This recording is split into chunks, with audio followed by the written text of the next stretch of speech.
शेतकरी मित्रांनो, आज आपण इथं हळद पिकामध्ये आलेलो आहोत आणि हळद पिकावर आता उघाड पडल्यानंतर 7-8 दिवसाची आज आपण इथं हळद पिकाला कुठल्याही प्रकारे इजा होऊ नये किंवा इतर कीटकांचा बुरशीचा अटॅक होऊ नये यासाठी आपण इथं हळद पिकावर कुठला फवारा घ्यायचा यासाठी इथं आलेलो आहोत। तर त्यासाठी आपण इथं सर्वात महत्त्वाचं म्हणजे आपण इथं मायक्रोन्यूटन घेतलेला आहे।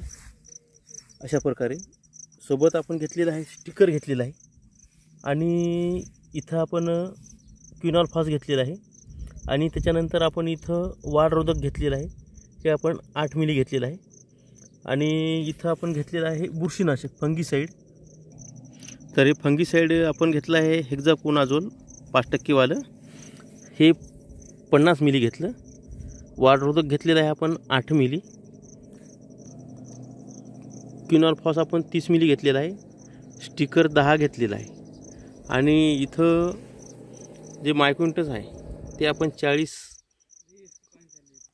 चा डोस करून आपण इथं 40 ग्राम आलं पाहिजे अशा प्रकारे पावडर स्वरूपातलं घेतलेलं आहे। आणि आता आपण इथं फवारा घेणं चालू आहे।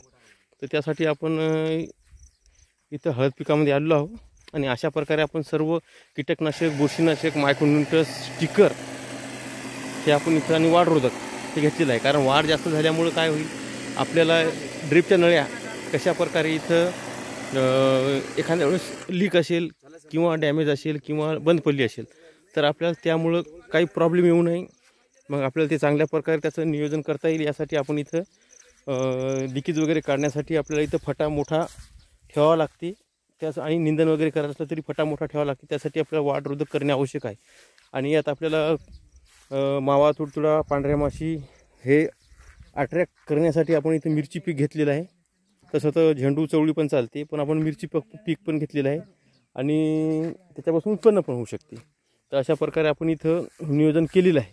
तर सध्या आपले हळदीचे 3 डोस झालेले आहेत, 3 फवारे झालेले आहेत आणि हा 4था डोस आहे। तर अशा प्रकारे हा 4था डोस झाल्यानंतर याच्यानंतर थंडीचं प्रमाण वाढेल। थंडीचं प्रमाण वाढल्यामुळं, पाऊस कमी झाल्यामुळं, कोरड्या वातावरणामुळं आपल्या पिकावर कुठलीही रोगराई येणार नाही आणि त्यामुळं आपण ही फवारणी केल्यानंतर जेव्हा रोगराई येईल त्यावेळेसच आपल्याला हळदीच्या पिकामध्ये जायचं काम पडेल।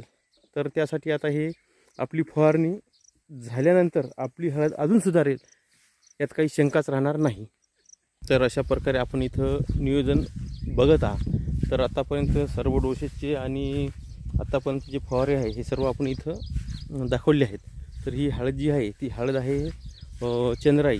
मागच्या वर्षी भरगस उतारा दिला या हळदीने आपल्याला, काही भागात 40 क्विंटल, काही भागात 45 ते 55 क्विंटलपर्यंत वाढलेली आपल्याला इथं हळद मिळालेली आहे। अशा प्रकारे हळद चंद्राईनं आपल्याला भाव पण चांगले होते, त्यामुळे मालामाल केलेला आहे।